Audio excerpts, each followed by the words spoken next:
So I just want to talk about why I left the Pentecostal church. So I was not raised Pentecostal. I had a radical experience with God about, I would want to say 5 years ago. I had a lot of drug addictions, and basically that's another video, but he set me free. And this did not happen at church. This happened at home. And I knew at that point, because I didn't have any withdrawal symptoms, I knew it was a spiritual thing, and it was definitely from God. And I was like, okay, this is it. I need to go to church. So I found one, and I'm like, okay, I know I'm not supposed to go to the Catholic church because, that involves going to a priest. And I knew you didn't have to have a third party. I knew that much because I had read, like, I think it was around 100 something pages of the Bible. And anyways, that was something I already just knew. And so I just decided to pick a Pentecostal church. I didn't know much about it. And I remember going in there and seeing the people. And I remember I thought to myself, I'm like, these people look really Amish like, and I just disregarded it. And then I looked around and I noticed that, of course you're supposed to dress nice to church, and everybody, like all the women, they look the same to me. And they had on, dresses really far down. Not saying that you should go to church in a mini skirt, I know what's acceptable, but they all kind of looked the same. They didn't have any makeup on, no jewelry. And I noticed that right away. And I was thinking, okay, whatever. I didn't really care at the time because I just wanted to learn the Word of God. I wanted to learn the Bible, and I was there not to make friends. I was there just for a specific purpose. Just like when you go to work, you're not there to make friends. You're going there to serve a purpose, which is obviously to support yourself or your family.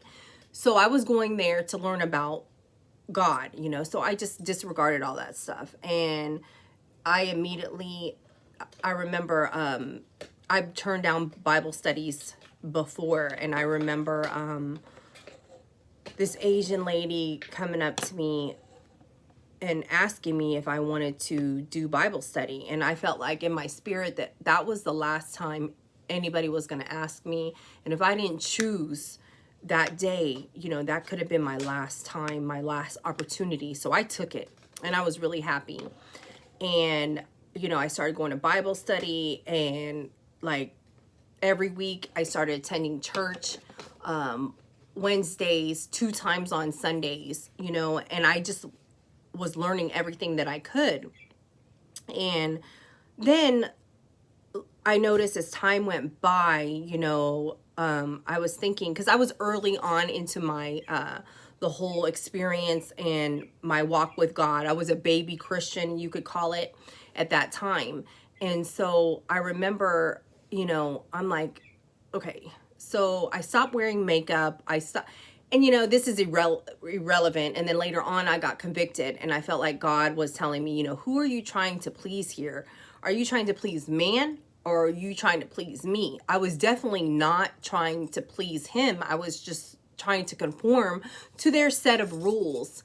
And, I started, well, when I went to church, I dressed up anyways. I like to wear a dress, but I noticed that these people were doing it like all the time. And I was thinking in my head, like, this is so unrealistic, who can wear a dress 24/7? And sometimes in winter, it's more appropriate to wear pants and boots or whatever, because it's really cold, depending on where you are. But I started to conform, but in my spirit, I was not happy about it. I knew this was wrong. Like, I really knew that this, why am I doing this? And I got convicted. And so later on, I started,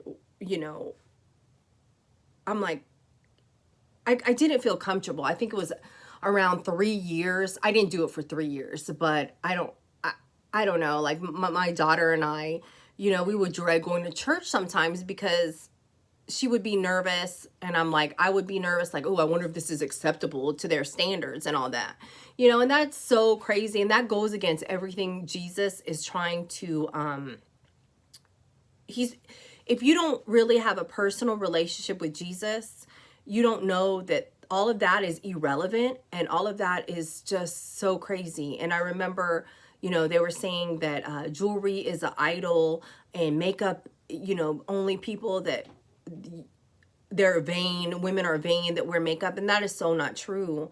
Like, and it grieves my spirit, because they really think this, and they think like, if, you know, you have to look like them. And let me tell you something, Jesus made us so unique, and everybody is different, you know. And let me tell you, this is so crazy, because so if you're a woman and you wear pants, that's like, whoa, you're going to hell, you know, or makeup or jewelry, you're going to hell.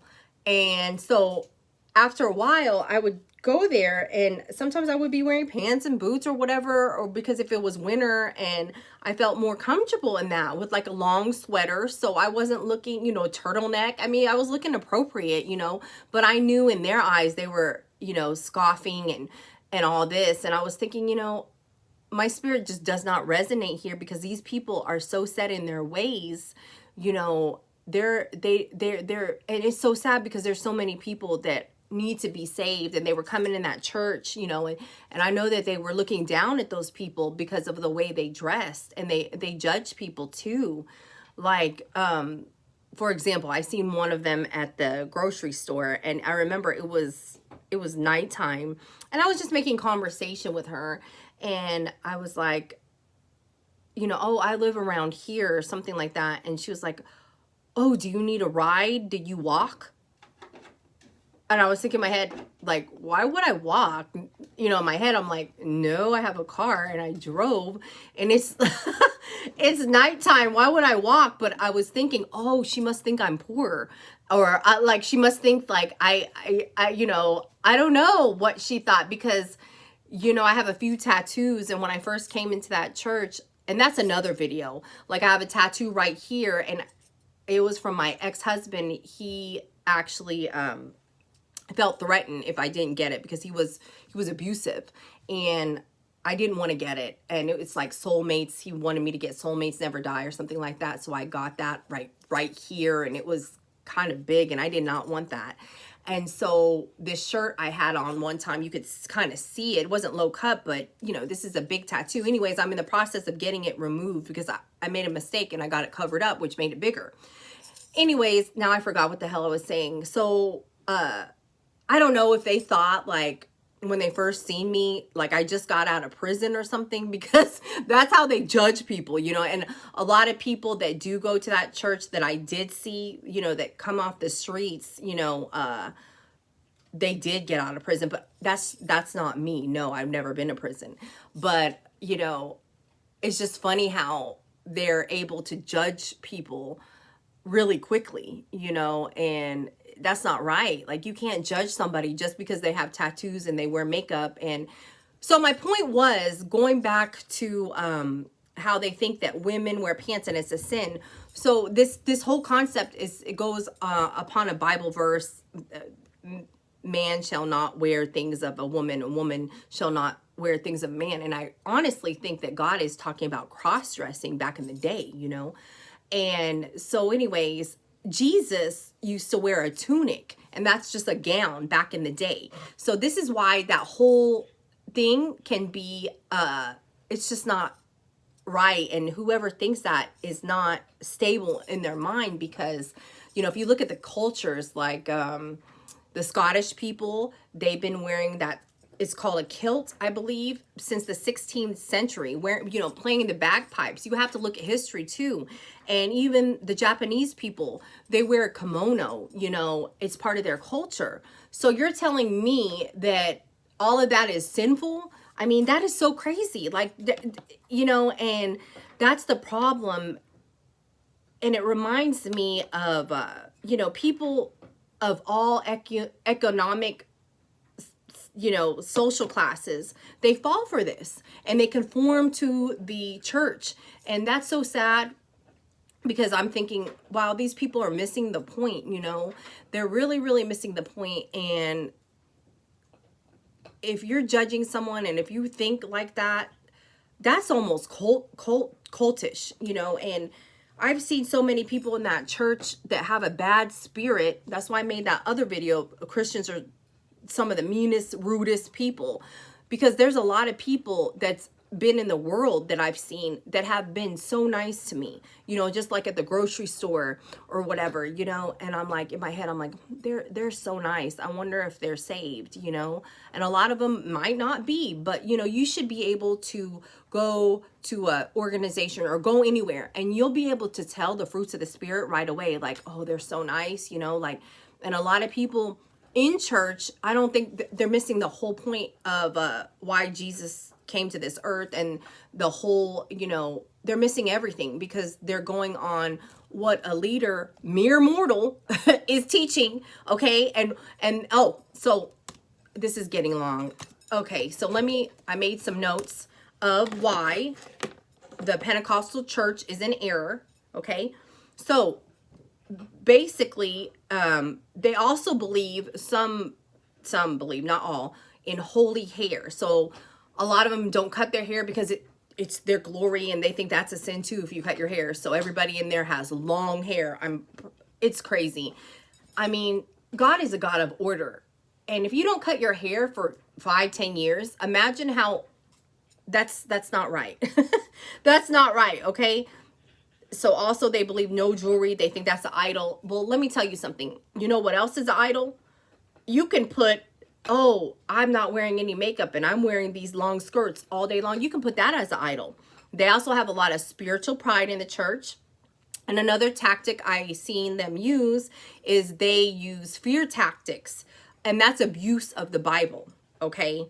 And some even frown upon people if you're getting an education, going to school, because you're not putting Jesus first. And I've also seen that in the Jehovah Witness Church. I wasn't a part of that organization, but I had seen something on TV, and they said that something like that's frowned upon. You have to put, God first and all this. Like, it's so crazy. That's why I don't believe in any denomination, because I believe you need to have a personal relationship with Jesus Christ, okay? And he's going to lead you.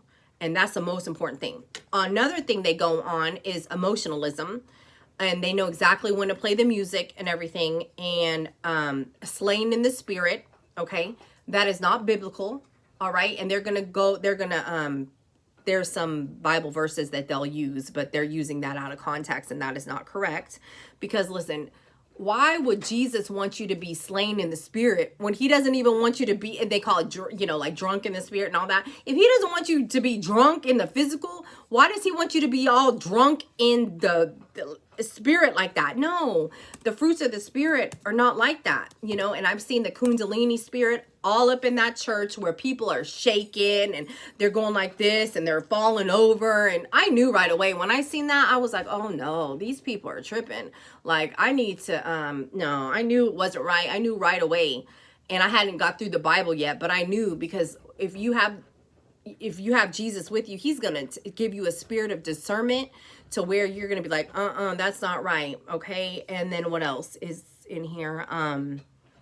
Oh, and then I read about tithing. Tithing originated back in the Mosaic Law, okay, and with the whole Levitical priesthood and everything. So a lot of people argue, that's not for today. It was for back in the day, which I'm not knocking you if you give to your church, but the Pentecostal church, they didn't even have, what is that called? They didn't have like a food pantry for the poor, which, I like to help out the poor people when I can too, and I just thought that was kind of weird. Like, well, what do they do with the money? So, I was giving it first, and then I got convicted to, I just was like, instead of putting my money here, I'm just going to give to the poor people when I see them on the street.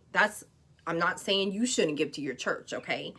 But what else was I going to say? Now I can't remember. Oh yeah. And then another thing that they do, they insist that, you know, right after you get baptized, you're going to get the gift of tongues right away. And that didn't happen to me. And I thought something, you know, I felt like kind of sad, like, why is this, I'm not getting it. You know, eventually I did get it. Now I don't pray in the spirit. I don't feel it's right. Like they pray, everybody prays at the same time, and I don't think that's order, you know. And I feel like you do have to have an interpreter, because there's a Bible verse that says that. I just don't have it right now, but you know, I pray like that once in a while at home alone. Okay, I won't be like doing that randomly, you know. But I felt like, I don't know. And then I feel like they lay hands on everybody, and it's just so crazy. Like, you can't do that. That's just too much. It's just too much going on. But this is getting too long. But that's just a, you know, brief summary. But I might come back and do, you know, another video when I do have more time. But I just want to encourage somebody, if you are in a church system and you're seeing things, or you're feeling like, you know, like, it's not right. Most likely it's not. Okay. And don't feel guilty if you do have to leave, because see, you're going to be just fine. Just keep reading your Bible. Okay. And, you know, maybe one day God will lead you to another church. But as long as you have a personal relationship with Jesus, and you can worship him at home, you can worship him, you know, in your car, you really don't need organization behind four walls to you know, to have a true relationship. Although it does say in the Bible, you need to hear what the Spirit says at the churches, yes. But you know, just know that you're going to be okay, and God will always make a way for you. And I will be back later. Thank you for watching, and you guys have a blessed day.